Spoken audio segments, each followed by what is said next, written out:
नमस्कार साथियों, welcome to my YouTube channel. मैं हूं संतोष कुमार और आज हम लोग बजट के बारे में जानेंगे। 2022-23 का बजट। जो लोग बजट का मतलब नहीं समझते उसके लिए थोड़ा सा समझेंगे कि बजट क्या होता है। तो बजट प्रत्येक आने वाला साल का, जैसे 22 और 23 के बीच में क्या खर्च करेगी गवर्नमेंट, और संचित निधि से मतलब भारत सरकार का जो टैक्स जमा होती है, संचित निधि में जो पैसे जमे होते हैं, तो उस अमाउंट का खर्च कैसे कैसे यार कौन कौन से योजना को हम लोग करेंगे, क्या उसका स्ट्रेटेजी होगी, उसके लिए एक तरह का मतलब बजट तैयार किया जाता है। तो उसी को हम लोग बजट बोलते हैं। अब आइए इसमें शुरू करते हैं। इसका हम लोग सिर्फ ऑब्जेक्टिव पढ़ेंगे और उसका डिटेल भी। तो सबसे पहला क्वेश्चन जो हमारा रहेगा, भारत पीएम गति शक्ति मास्टर प्लान मतलब पीएम गति शक्ति योजना जो है द्वारा कितनी नई पीढ़ी की वंदे भारत ट्रेनें चलाने का लक्ष्य रखा गया है। कितनी? तो वंदे भारत ट्रेन चलाने का लक्ष्य रखा गया है। तो 400 वंदे भारत ट्रेन चलाने का लक्ष्य रखा गया है। यहाँ पे देखेंगे कि पीएम गति शक्ति योजना का क्या क्या इसमें प्रावधान है। तो पीएम गति शक्ति योजना के दृष्टिकोण से यह 7 इंजनों मतलब 7 पिलर पे आधारित है, ठीक है, संचालित किया जाएगा। इसमें क्या क्या होगा? सड़कें होगा, रेलवे, हवाई अड्डे, बंदरगाह, जन परिवहन या जल मार्ग और लॉजिस्टिक इंफ्रास्ट्रक्चर का। तो इसमें 7 पिलर हो गए और 7 पिलर में ये सातों चीज़ पे ज़्यादा फोकस किया जाएगा पीएम गति शक्ति योजना के तहत। पीएम गति शक्ति योजना के माध्यम से 7 इंजन अर्थव्यवस्था को आगे बढ़ाएंगे, अर्थव्यवस्था को और डेवलप करेगा। और इसके माध्यम से कौन कौन लोग खर्च करेंगे? तो राज्य सरकार, केंद्र सरकार और निजी क्षेत्र के साथ होकर अधिक मात्रा में रोजगार और बिजनेस को बढ़ावा मिलेगा। इसमें केंद्र सरकार भी रहेगी, राज्य सरकार और निजी क्षेत्र के मतलब प्राइवेट सेक्टर को भी इसमें आगे बढ़ाया जाएगा। तो यहां तक देखिए। अगला क्वेश्चन है, भारत हाल ही में बजट 2022-23 के तहत, भारत जो है बजट 2022-23 के तहत कृषि क्षेत्र में, अब देखिए यहाँ पे कृषि क्षेत्र के बारे में बता रहा है कि 2020 से 21 के मुकाबले 21-22 में कितने प्रतिशत की वृद्धि हुई। किस कृषि क्षेत्र में जो है कितना वृद्धि हुआ? 20-21 के जगह पे 21-22 में 2021 और 22 का ही हम लोग देखेंगे इसमें। तो 21-22 में कितना वृद्धि हुआ 2020-21 के तहत? तो 0.3% का वृद्धि हुआ है एग्रीकल्चर सेक्टर में।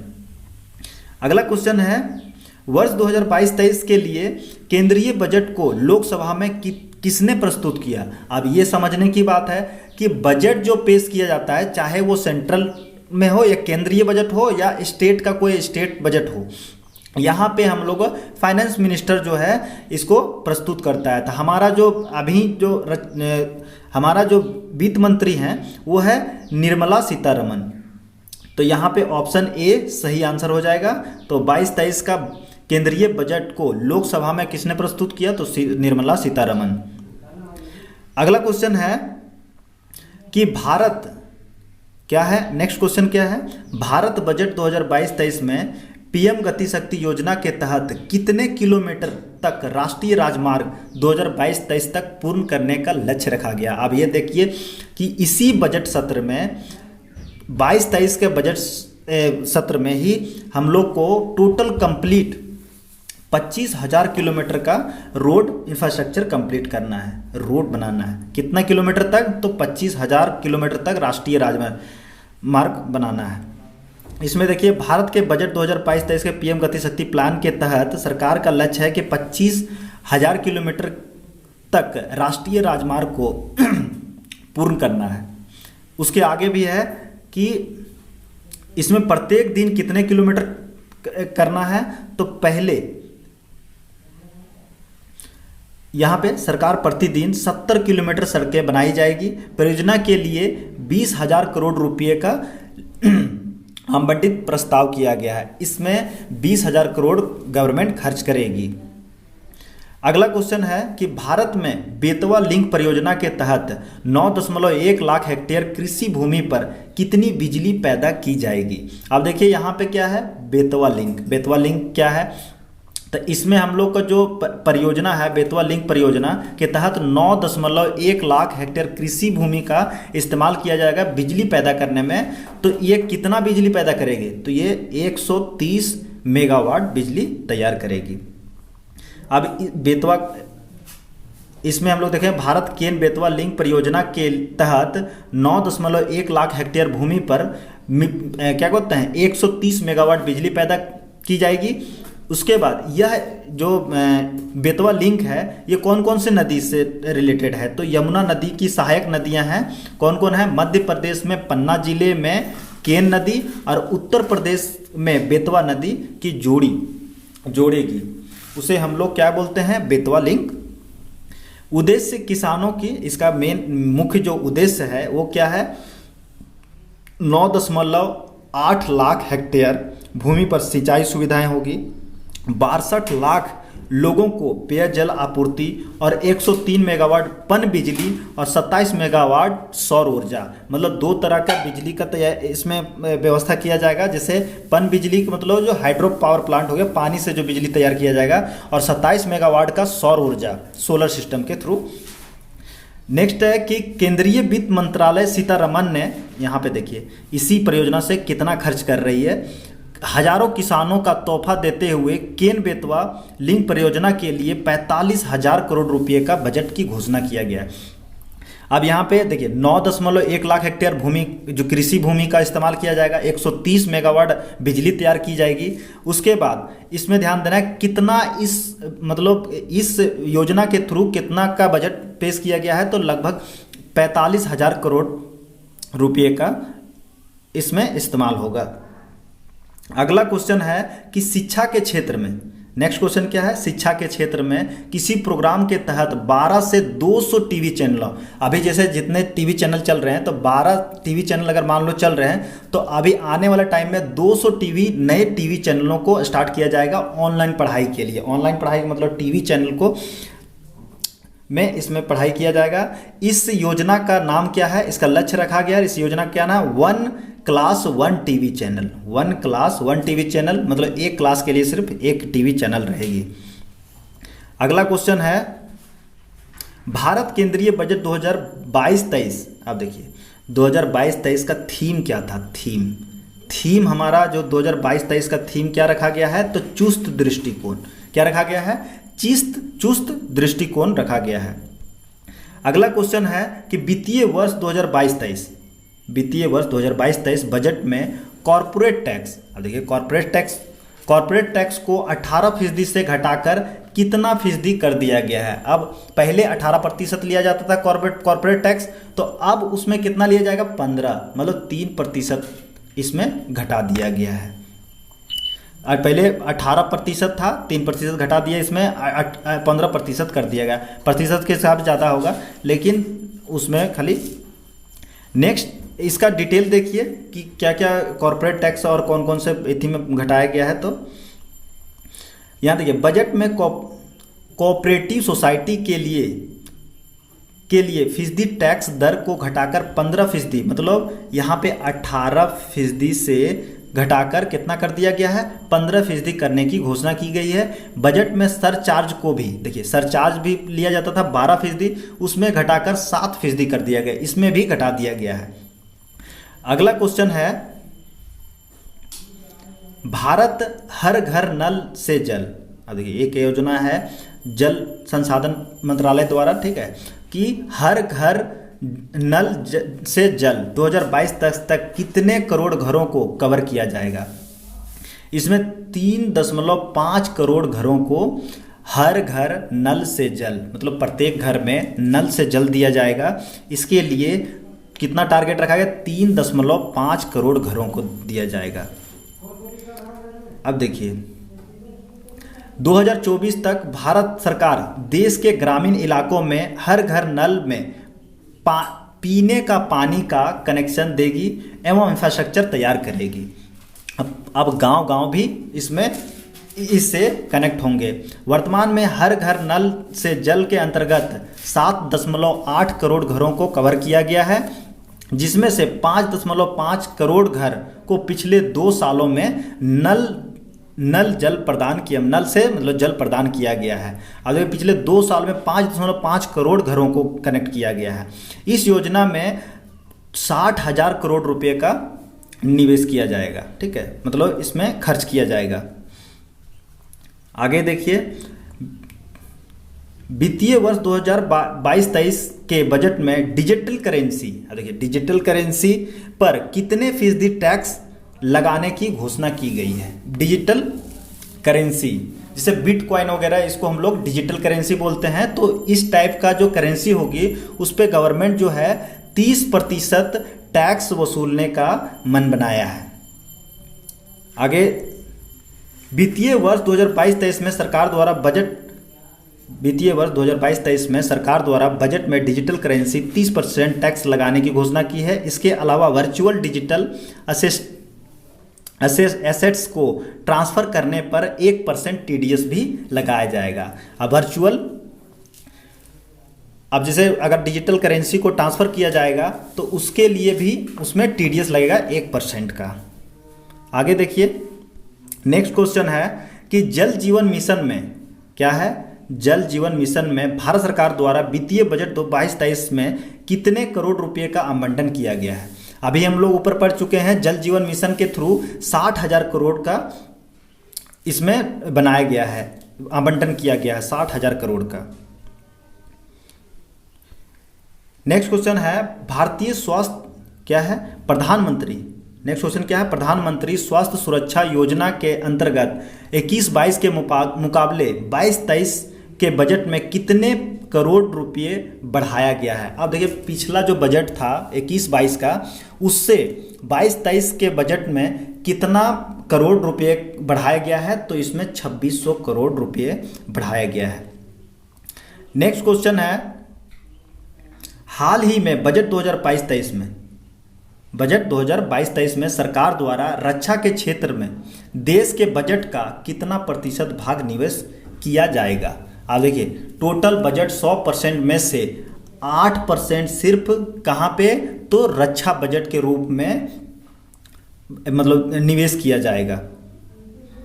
अगला क्वेश्चन है वित्तीय बजट।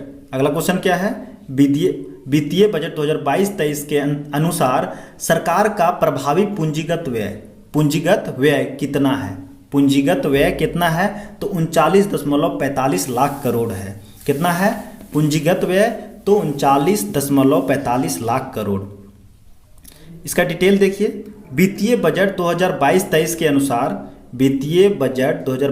के अनुसार सरकार द्वारा बताया गया है कि उनका पूंजीगत व्यय 10.68 लाख करोड़ रुपए है। नेक्स्ट क्वेश्चन है, वित्तीय वर्ष 2022-23 के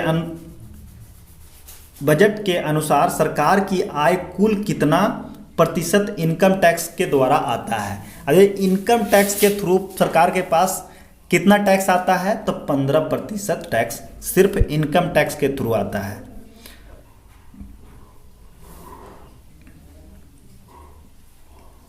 केंद्रीय वित्त मंत्री निर्मला सीतारमण ने यहाँ पे डे दिया हुआ है मंगलवार को संसद में बजट, ठीक है, बजट 2022-23 पेश करते हुए कहा कि भारत ने मौजूदा वित्त वर्ष में अनुमानित राजकोषीय घाटे फिजिकल डिफिसिट जो है जीडीपी का 6.9% से 22-23 में घटाकर कितना प्रतिशत कर देने का अनुमान रखा है, या लक्ष्य रखा है, लक्ष्य रखा गया है, तो 6.4%। अभी कितना है, 6.9% रखा गया है फिजिकल डिफिसिट। फिजिकल डिफिसिट क्या होता है, हमारे पास जितना मतलब इनकम है उससे ज़्यादा खर्च होना, ठीक है, तो इतना हम लोग एक्स्ट्रा खर्च कर रहे हैं अपना इनकम के अनुसार। तो आगे देखेंगे, वित्तीय वर्ष 2022-23 के बजट के अनुसार नेशनल हेल्थ मिशन, वित्तीय वर्ष 2022-23 के बजट के अनुसार नेशनल हेल्थ मिशन पर कितने करोड़ करने का मतलब फैसला किया गया है। किधर, नेशनल हेल्थ मिशन पे, नेशनल हेल्थ मिशन पे 37,800 करोड़ का लक्ष्य रखा गया है या करने का फैसला किया गया है। आगे है वित्त मंत्री निर्मला सीतारमण। 18वां क्वेश्चन क्या है, वित्त मंत्री निर्मला सीतारमण ने बजट 2022-23 में ईज ऑफ डूइंग बिजनेस के अगले चरण को क्या नाम दिया है? ईज ऑफ लिविंग रखा गया है। इंपॉर्टेंट है, ईज ऑफ डूइंग बिजनेस को अब क्या रखा गया है? ईज ऑफ लिविंग रखा गया है। इसका कुछ ईज ऑफ डूइंग बिजनेस 2.0 इसमें डिटेल दिया है। हम इसका पीडीएफ में डिस्क्रिप्शन में डाल देंगे, आप लोग डाउनलोड कर सकते हैं। आगे है ईज ऑफ लिविंग में क्या क्या रखा गया है? Insurance of chip embedded E passport, ठीक है, ये आप लोग पढ़ लेंगे इसको। नेक्स्ट इसमें 19वां नंबर क्वेश्चन है, करदाताओं को यह अद्यतन रिटर्न दैनिक, यहाँ क्या है, करदाताओं को एक अद्यतन रिटर्न दाखिल करने का अनुमानित देने के लिए एक नया प्रबंधन क्या किया गया है? नया प्रबंध किया गया है। इसके तहत प्रासंगिक मूल्यांकन वर्ष के अंत में कितने वर्ष के भीतर अद्यतन रिटर्न दाखिल किया जा सकता है? फिर से क्वेश्चन को पढ़ेंगे।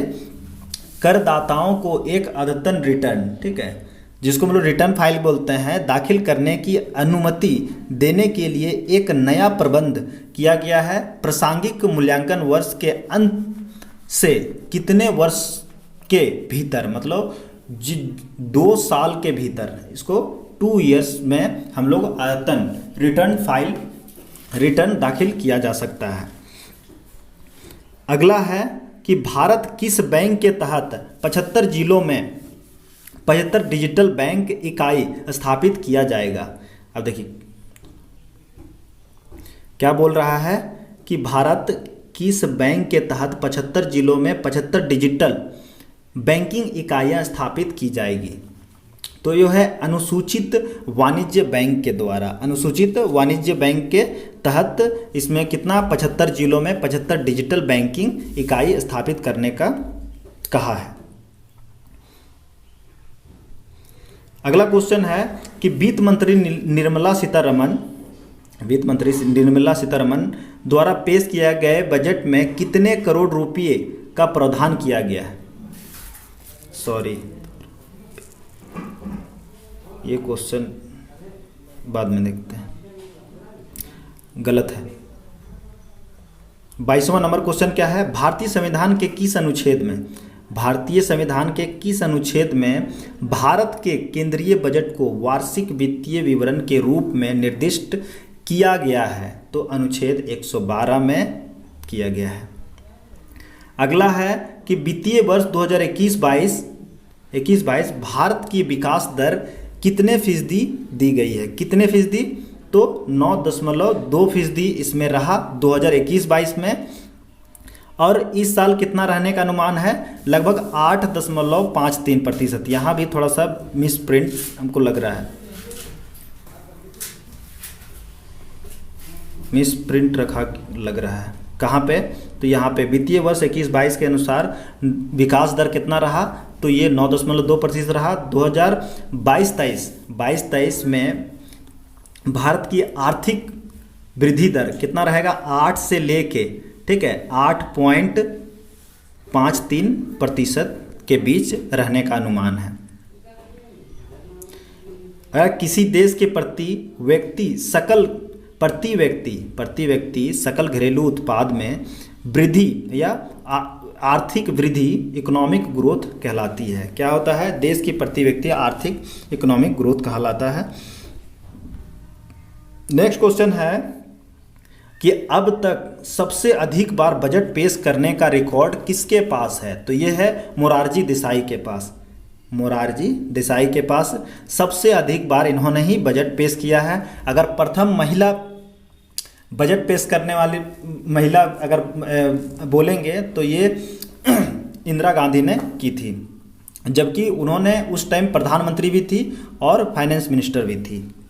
देश में सबसे ज़्यादा बार बजट पेश करने का रिकॉर्ड मोरारजी देसाई ने देसाई के नाम है, ठीक है। इन्होंने कितने बार किया है बजट पेश? तो 8 बार किया है। कितने बार? तो 8 बार।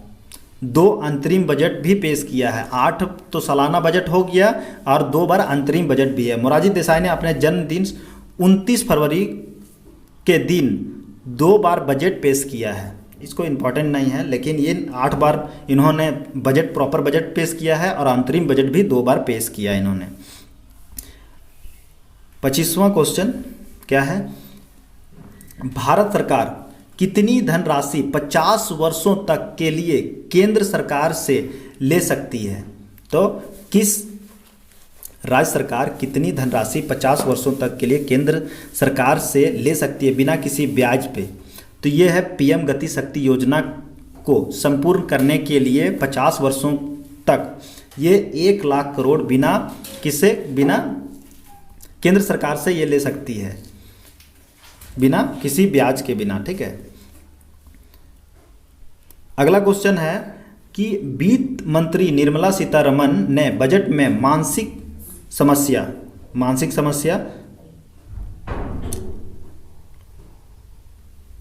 यहाँ देखो, मानसिक समस्याओं से निपटने के लिए टेली मेंटल प्रोग्राम। अब देखिए ये भी इम्पॉर्टेंट है। वित्त मंत्री निर्मला सीतारमण जो बजट में है तो एक तरह का प्रोग्राम चलाया जाएगा, जिसके तहत इसमें क्या होगा, जो मानसिक रूप से दिक्कत हुई इस पैंडेमिक के टाइम में, उनके लिए एक प्रोग्राम चलाया जा रहा है जिसका नाम क्या है? Tele mental programme. अब इसमें क्या क्या रहेगा? इसमें देखिए कोविड-19 महामारी में सभी उम्र के लोगों को मानसिक स्वास्थ्य समस्याओं को बढ़ा दिया है। गुणवत्तापूर्ण मानसिक स्वास्थ्य परामर्श और देखभाल सेवाओं तक बेहतर पहुंचने के लिए राष्ट्रीय टेली मानसिक स्वास्थ्य कार्यक्रम शुरू किया जाएगा। इसमें उत्कृष्ट 23 टेली मानसिक स्वास्थ्य केंद्र होंगे। कितना होंगे? 23। टेली मतलब फ़ोन से, और फिर एक नेटवर्क शामिल होगा जिसमें से निमहंस नोडल केंद्र होंगे। आईआईटी बेंगलोर तकनीकी सहायता प्रदान करेगी। इसमें जो टेक्निकल इशू होंगे उसके लिए कौन तैयार करेगा? ये इसको ध्यान देगा आईआईटी बेंगलोर। आगे देखिए, नेक्स्ट क्वेश्चन है कि सरकार द्वारा बजट 2023 में आत्मनिर्भर भारत रोजगार योजना में कितने करोड़ रुपए का आवंटन किया गया? तो 6,400 करोड़ रुपए का आवंटन किया गया है। आत्मनिर्भर भारत रोजगार योजना के तहत 15,000 रुपये से कम वेतन वाले कर्मचारियों के अंशदान करती है, ठीक है। जिसका 15,000 से कम सैलरी है उसको इसमें सहायता दिया जाता है। ऐसे कंपनियों के नए कर्मचारियों के पीएफ खाते में 24% कर्मचारी और नियोक्ता दोनों की ओर से राशि का अंशदान कर रही है, ठीक है, जिनमें कर्मचारियों की संख्या 1,000 तक है। अगला क्वेश्चन है कि आपातकालीन क्रेडिट लाइन गारंटी। अब देखिए, आपातकालीन इमरजेंसी क्रेडिट लाइन गारंटी जो है, ठीक है, गारंटी योजना कब तक के लिए बढ़ाया गया है? तो ये मार्च 2023 तक के लिए बढ़ाया गया है। आपातकालीन क्रेडिट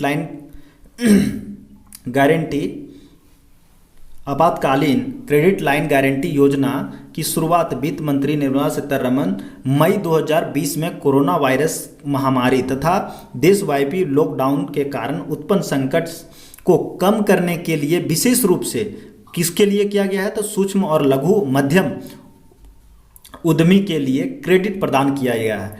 आत्मनिर्भर भारत अभियान जो पैकेज के लिए हिस्से के रूप में शुरू किया गया था। इस योजना के तहत 100% जो है संपार्थिक, ठीक है, कोलेट्रल मुक्त ऋण की गारंटी राष्ट्रीय ऋण गारंटी ट्रस्ट कंपनी द्वारा प्रदान की जा रही है। जबकि क्या है,